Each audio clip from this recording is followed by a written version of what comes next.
আল্লাহ যখন কাউকে ভালোবাসে তখন তার শরীরে 4টি নিশানা পাওয়া যায়, অর্থাৎ 4টি আলামত যদি আপনার শরীরে থাকে মনে করবেন আল্লাহ আপনাকে ভালোবাসে।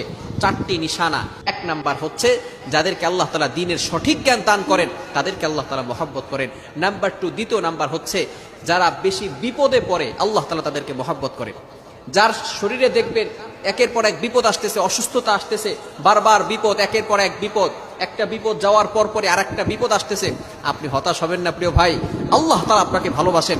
এই কোটি কোটি মানুষের ভিতরে আল্লাহ তাআলা আপনার প্রতি ফোকাস করেছেন, আল্লাহ তাআলা আপনাকে ভালোবেসেছেন বিধায় আল্লাহ পাক রব্বুল আলামিন আপনাকে বিপদ দিয়েছেন। মনে রাখবেন নবীদেরকে আল্লাহ তাআলা বিপদ দিয়েছেন।